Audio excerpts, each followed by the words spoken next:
Hey everyone! Welcome back! I am back today with more Kamen Rider Zero One! You guys, I'm very excited. If you're joining me early today, you know what it means. It means you are one of my awesome patrons. Thank you so much, and as always, I'm sending you up those big old hugs right through that screen. And if not, still thank you for joining me today. I'm glad you're here. I do hope you'll consider supporting me that way. The link to my Patreon is going to be in the description down below. So I am very, very excited to see the resolution of this case because where we left off last episode, they had kind of taken this formula that they've been doing throughout the competition. I kind of call it like the competition arc. It's like this little arc we've developed where you know, Aruto and Guy are facing off, their companies are facing off in order to decide, you know, who's going to get Aruto's company. And I guess there's actually 5 competitions, and I think we're on the 3rd. So Aruto has lost last 2. So if this one doesn't go well for Hiden, then yikes. I don't know if they would take it there. I want to say, like, they probably wouldn't, but maybe we're going to go through time where, like, Guy has control of the company and the Humagears and everything. I mean, it would be interesting to see, but I would hate to see Aruto and Izu and all them go through that. God only knows what Guy would do with the company. I think he would, like, get rid of all the Humagears to begin with.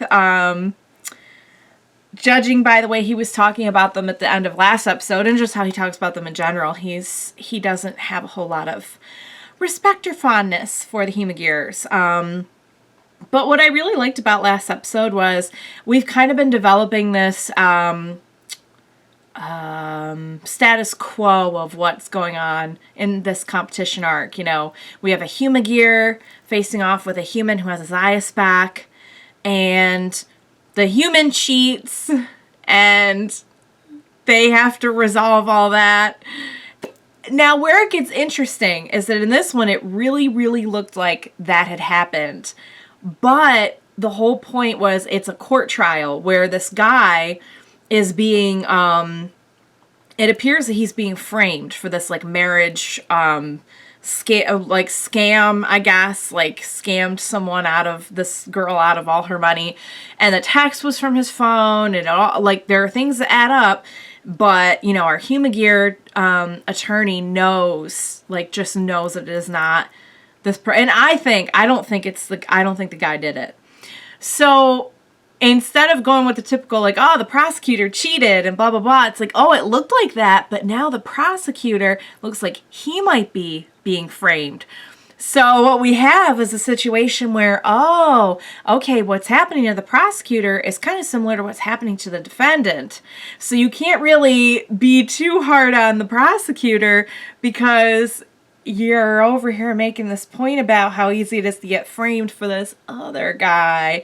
So, not saying the prosecutor is an angel or anything. We'll see what happens. Maybe he really did set something up, you know. Maybe it wasn't him, but maybe something's going on. But I'm really curious to find out. I thought that was really clever that they kind of like, okay, here's the formula. Oh, wait, no, we're going to change up the formula. So I'm excited for this one. I can't wait to see the resolution. Very, very clever on their part. So what do you say? We go ahead and get started. Next episode, 01. Let's go.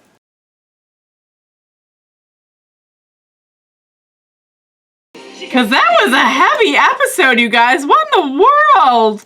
A children's show where we have the main character, like, stuck in this screaming hell pit, horrible place.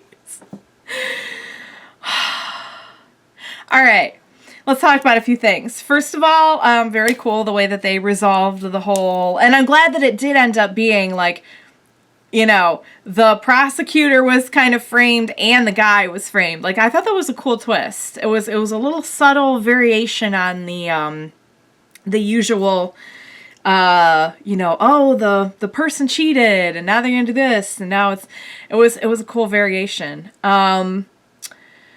Okay, we need to talk about a few things because I don't know why, but for some reason, like, I feel like they did mention a while back that Guy was the one who, like, he worked with the granddad. And I don't know if they said he worked on the Ark, but, like, I thought it was pretty obvious they worked on the Ark. And then I'm almost positive, guys, I might literally be going insane. But can anyone tell me if this is true? I thought in that same episode, Guy mentioned that he put, like, negative emotion, like, he took, like, criminal psychology and, like, put all this, like, info into the Ark that was, like, negative about humanity. Like, all, like, crimes and, like, human malice, basically. I thought for sure they mentioned that. So this whole time I've been like, he's the one that's doing all this. Am I going nuts? Did I guess something I shouldn't have guessed? Or, like, am I misremembering? Or, I remember it pretty clearly. I don't remember, like, exact, but I remember them saying something along those lines. Okay, so that was really cool. The metal, what was it called? Metal something hopper? Metal cluster hopper or something? That was so cool. Like, the design was amazing. And I gotta say, the effect was scary, but it was awesome. Like, we've never really seen, like, when humans get, like, when we've seen, like, the Raid Riser stuff happen to humans, we don't, like, really see the details of what's going on for the human, but, like, we saw in great detail, like, what the person must be seeing, like, Arujo being trapped in, like, this, like, you know, upside down version of their, and just, like, it really just, like, it felt like they were trying to make it seem like hell, because you could hear, like, the screaming, and it was all, like, red and icky, and it was, like, trying to contaminate them. Oh, it was bad, guys. It was scary. They did a really good job making that very, very creepy and intimidating. The show has such a, like, kind of cute, silly tone in a lot of ways, and then in other ways can get kind of real. Like, some of the creepy moments with Fuwa and the hooded figure that we saw a few episodes ago. Like, that was creepy. What they did in this episode was creepy. So, yeah. So, I think Fu was right. That was not Zero One. I don't know what that was. That was, like, a whole lot. And Guy couldn't even... I mean... Wow. I need to know more, and I need to see more of that. As much as I hate to see Aruto, like, in pain and struggling like that, thank God Fuwa came along and helped him. Also, Fuwa helped a Humagir in this one and, like, got in on his catchphrase and everything. Fuwa was the man in this. I love Fuwa. Wow, guys. All right, so at least our crew knows now. So maybe they did tell us, the audience, and it was just our crew that didn't know that, like, Heat programmed the Ark that way. But, like, I've known for a while, and I don't look anything up about the show, so I'm pretty sure it must have been the show that told me that he programmed the Ark to have that negativity. So it just cracks me up. He's like, Humagears are so bad, blah, blah, blah. It's like, you jerk. You're the one who put, like, if you downloaded a bunch of, like, gory, awful criminal psychology into my brain, and that's all I knew. I didn't know anything else good. I mean, yeah, I guess, you know, technically speaking, Humagears do know something other than that. But I mean, the Ark sounds like it got really heavily corrupted with just only negative stuff. Like, you download that into any human and, like, they're gonna go insane. Guy. Friggin' Guy. Ugh, I loved when his suit got torn up at the end. Ugh.